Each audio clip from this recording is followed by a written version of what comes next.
Buenos días, vamos a repasar un poco la situación macro. En Estados Unidos la probabilidad de que baje la Fed, que baje la tasa, es alrededor del 30%. Viene bajando los últimos días, o sea, esa probabilidad ya no se espera que baje la tasa. Ayer salieron las minutas de la Fed, en donde se habla de que la decisión igualmente va a ser muy ajustada, con lo cual vamos a ir viendo qué oportunidades hay para ese momento para no tener que estar muy expuestos a la hora de la decisión de tasas, ¿no? Vamos a buscar la operación asimétrica en ese caso más adelante porque falta bastante tiempo. Por otro lado, tenemos que ver que el déficit en Estados Unidos, el déficit comercial, digamos, sigue es mucho peor que los otros años, o sea, tiene más déficit. Con las tarifas se redujo un poco, pero igualmente está por debajo de los otros años, ¿no? O sea, hay más déficit, quiero decir, está por debajo de la performance de Estados Unidos. Las hipotecas, los bonos de largo plazo, como están subiendo, hoy no hay ninguna situación récord, hay que monitorearlo solamente, porque ¿qué sucede? Las hipotecas que ya se emitieron están a una tasa determinada, porque el monto y la emisión fue una tasa, y lo que tenemos ahora es que la tasa está más alta. Entonces, claro, las nuevas hipotecas se van haciendo a nuevas tasas más altas, y eso va empujando un poco la tendencia hacia arriba. Pero es una tendencia lenta. No dejan de ser hipotecas a 30, 50 años, ¿no? Lo que se tome en ese caso. 20 años, 30 años es muy normal. Tenemos que monitorear el yen, que es lo que pasa, sigue subiendo, se sigue depreciando, digamos, el yen respecto al dólar, llegando a su zona de máximos de enero. Esa es la situación hoy. Eso a su vez genera que el inversor retail en Japón, que es muy activo en operaciones de monedas, está tomando y está posicionándose mucho en el spread yen-lira, ¿no? ¿Qué es lo que hacen? Toman yenes y colocan en la lira. Al yen depreciarse, tienen una ganancia acá y además tienen una ganancia porque la lira paga una tasa bastante más alta, la lira turca estamos hablando, ¿no? Bueno, ¿por qué importa eso? Porque está en niveles récord y porque la verdad es que históricamente el retail japonés ha tenido comportamiento donde, bueno, como generalmente sucede, en donde cuando llegan a niveles récord los suelen sacudir, esa es la realidad. Pero pasa con muchos retail que entran, digamos, después de tiempo. Todas las indicaciones, cuando vemos eso, lo vemos como una situación de timing tardío, ¿no? Por eso se mira más que nada. Después tenemos el dato de Nvidia. Nvidia, bueno, rompió otra vez, digamos, las expectativas por encima de lo que se esperaba. Algunos, bueno, van a mencionar que el margin gross de la ganancia que se redujo. El mercado, lo importante es cómo lo toma el mercado. ¿Qué pasó históricamente con Nvidia? Un mes antes de que salgan los resultados, los earnings, generalmente Nvidia en promedio viene subiendo un 12%.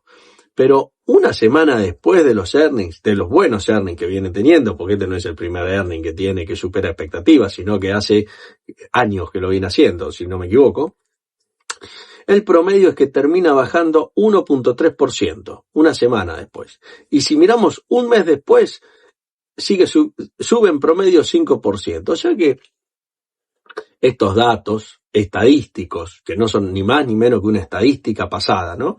Lo que nos dicen, entiendo yo, es que generalmente cuando con tan buenos resultados de Nvidia, el mercado tiende a sobrepagar, ¿no? El after y después tiende a caer, porque eso es lo que nos indica que una semana después esté más abajo que el día de earnings. Eso es lo que estamos viendo, ¿no? Entonces, la pregunta es, ¿pasará esta vez? Bueno, más allá de que si pasa o si no pasa, lo que hay que ver es si en la apertura de mercado, que son generalmente los mejores momentos para hacer este tipo de operaciones, digo, no importa si lo haces en 10, 20 minutos, no es que tenés que hacerlo en un minuto, pero son los mejores momentos.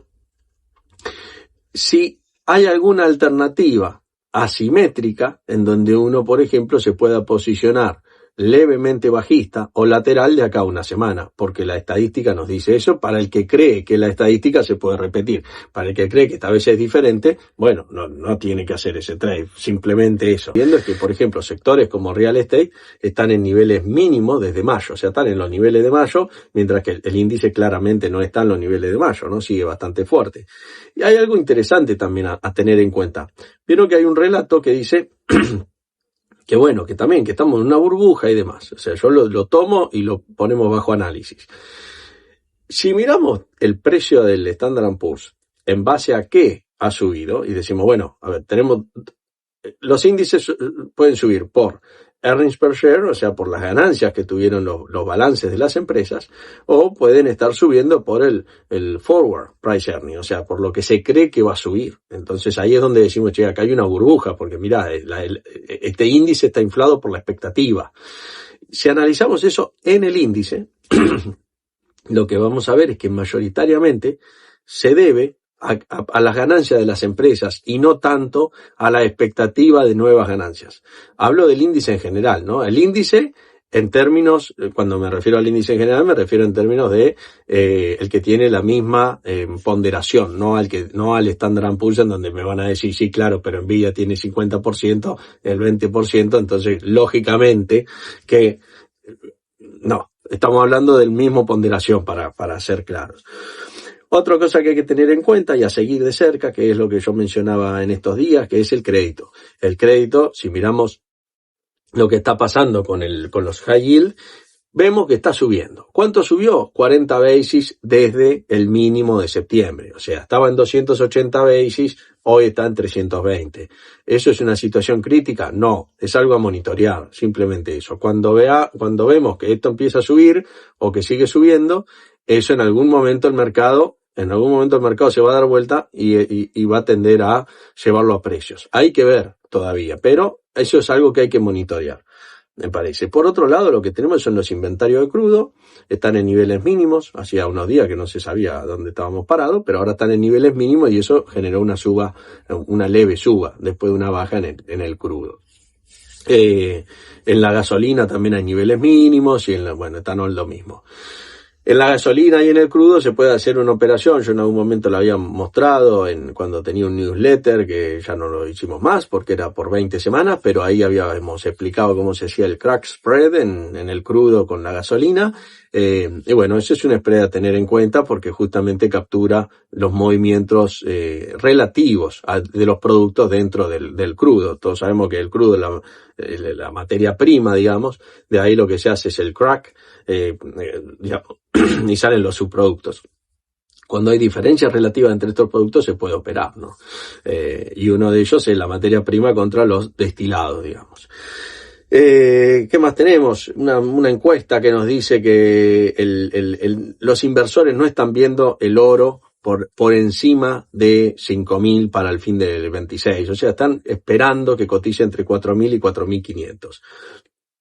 Y más allá de lo que esperan los inversores y los fondos, si miramos las opciones y miramos la volatilidad implícita que están descontando hoy las opciones, es lo que nos están diciendo, ¿no? Que esperan más o menos un movimiento de 500 puntos en lo que sería el oro, que vale 4.000, o sea, $4.000, 4.500.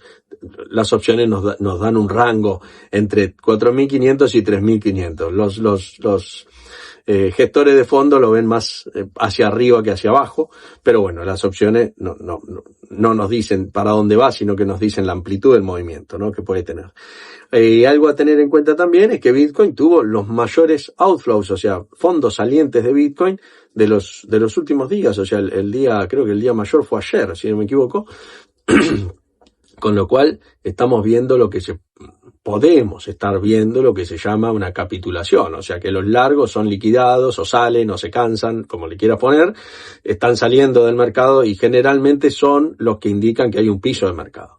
Ahora, por supuesto que esto, yo te digo hoy que fue el máximo, o ayer fue el máximo, ¿no? Y por ahí hoy es el máximo. Eso no lo sabemos. Lo que sabemos es que históricamente vemos que la curva, generalmente cuando asumimos que es un máximo, y cuando es el mínimo, el 30% más de volumen, 40% más, porque si no todos los días tenés un máximo nuevo. Pero vas a ver que hay patrones que se da, que muchos le llaman, o se llama stop volume, que es el volumen de parada, que tiene que ver con esto, ¿no? O sea, con la salida masiva de una inversión. Entonces, claro, todos los que estaban largos quedan vendidos o quedan afuera y son potenciales compradores. Una vez que vendieron, son potenciales compradores. Y entonces, generalmente suele marcar un piso de mercado. Es lo que se llama como capitulación.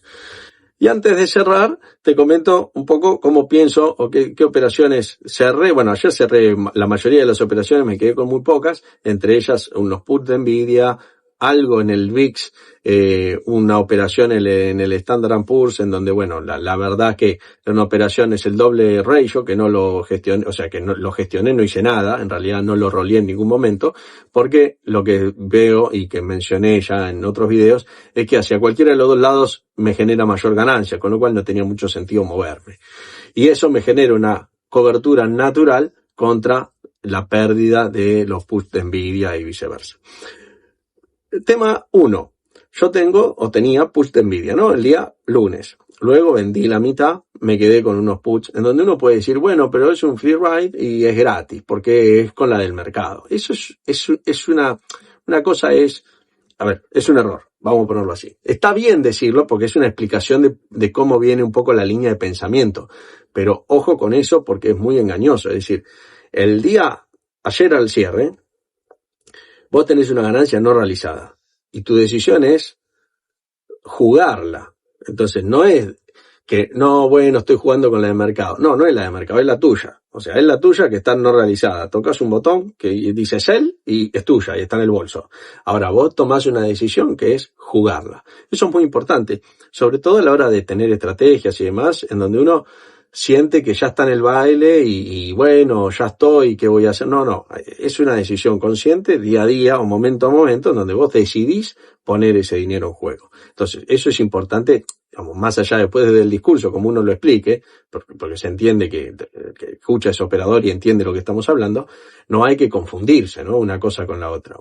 Es una expresión, pero no es 100% exacto esa expresión. Hay que tener cuidado con eso. Ese es el punto número 1. Punto número 2, bueno, y entonces, ¿por qué hiciste la apuesta, no? Esa es una pregunta que es válida. Mi compra de puts tenía dos motivos principales. Primero, volatilidad, creer que la volatilidad podía llegar a subir. Segundo, dirección de precio. Digo, bueno, pues el precio puede bajar, por ende la volatilidad va a subir. Entonces la posición natural es comprar un put, no era hacer otra cosa, no era hacer nada más rebuscado porque no sabía hacia dónde podía ir. Y después la tercera y la más importante es que hay una asimetría en esa operación. ¿Qué significa una asimetría? En que si yo pierdo, como parece ser que va a pasar porque el precio sube, la pérdida es X, está muy limitada al precio del put. Y si yo gano, tengo para ganar 3 o 4 veces más, fácilmente, en el mismo movimiento. Es decir, yo lo que digo es, ahora estamos viendo una suba de $10, ¿no? 5%, la pérdida de eso tiene que ser más o menos $3 por cada put. Ahora, si el movimiento era inverso, y por ejemplo salía mal el resultado o el mercado lo veía mal, y no te hablo de que bajaba un 20, te hablo de que bajaba un 5, mi ganancia iba a estar más o menos en $12, $10 por opción. Con lo cual, el resultado es totalmente asimétrico. O sea, si gano muchísimo más, y pierdo menos. Y cuando hablamos de probabilidad, acá no hay tal cosa como la probabilidad de saber lo que va a pasar con los resultados. Entonces, a mí me parecía que esa era una operación que tenía sentido. Incluso perdiendo, porque lo que hay que buscar son operaciones que funcionan bien desde, no analizándolas con el diario del lunes. Porque con el diario del lunes uno comete errores y por ahí dice, no, me equivoqué, la próxima vez tengo que operar alcista. No, el problema es que del lado alcista no había este tipo de operaciones. Porque si había este tipo de operaciones asimétricas, te convenía hacerla también. Y te quedaba con una operación asimétrica a la baja y asimétrica al alza. Que a veces se da. De hecho, en el pasado en Nvidia yo las hice. Por ejemplo, un doble calendar, pero configurado de forma diferente. Entonces te quedaba una operación en donde si bajaba ganabas y si subía también ganabas. El único problema era, bueno, que no pase nada, pero era lo menos probable. Bueno, en este caso pasó eso. Seguramente el Standard & Poor's se mueva bien y Nvidia se mueva mal. Veremos qué pasa y le daremos seguimiento oportunamente. Ahora sí, nos vemos mañana.